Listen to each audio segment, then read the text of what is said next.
Mark, back to winning ways. Happy with that? Yeah, I weren't happy at half time. I thought we could play better, but it's very difficult conditions with the weather. But it was just about mentality, and we weren't bright enough on the ball. We seemed a bit lethargic. We weren't making angles, we weren't keeping the ball, and that we went in 1-0 up, probably deserved, but then let a goal in straight away, which was really poor. But great character from the lads coming back in the fashion they did.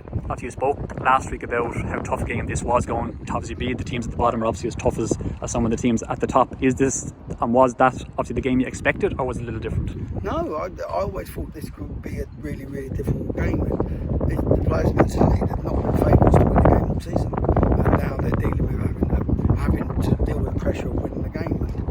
And I think it was weighing on a bit the first half. I said to them, there was no movement off the ball. It should have been better runs in behind, and then we done it better second half. But that sort of game, it's not as pretty as we have done in recent wins, but they're the sort of games that keep it in this league, and that's what we've got to do. If you can win ugly, we can. But again, we could win ugly, but we still played well.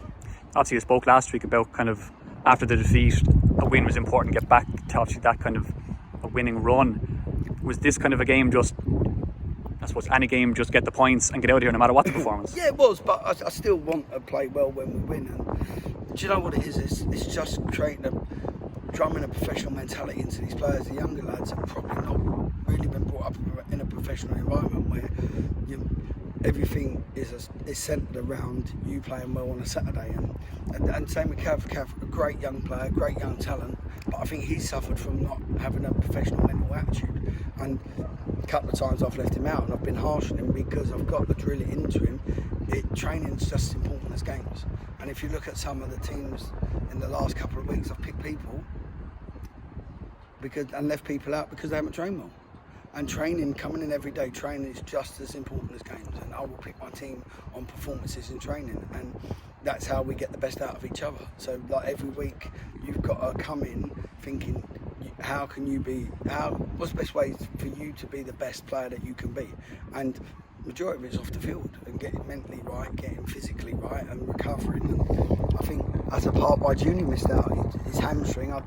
Again, we've got because he's a young lad. We've got to get his mindset right, where he's got to recover right. He's got to rise. He's got to treat his body and treat it right to get right for the game, because he was a big mistake because he's been in such good form, and I think today would have been a great game for him. So I was angry with him a little bit, and hopefully we can get back, because it was touch or go with him. That's how close it was with him playing, and his hamstring will be alright. Hopefully he'll be alright next week.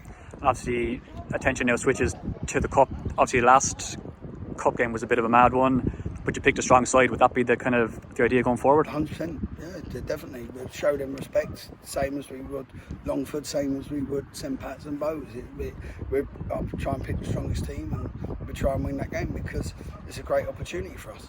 And as we said, we won't go in there with any sort of weakened mentality. We want to win that game, carry on our winning streak, which has been over the last 15 games, and put pressure on other teams. And lastly, obviously back here with the fans again, it's obviously great to hear that noise. Yeah, definitely, it is, and it's great, and the players feed off it, because some of these lads haven't played in front of any sort of fans.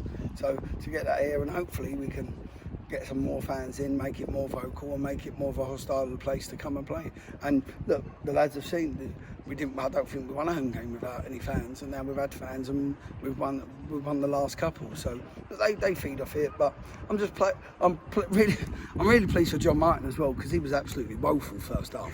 He's been one of our best players. I thought it might have been Paul Martin that went out there first half. I had to check if it was his twin, because Paul's got stitches in his foot. I thought that was him playing out there, because I think he gave 8% of the balls away that he had. And then I said to him at half time, look, you got to be positive, it can't get any worse.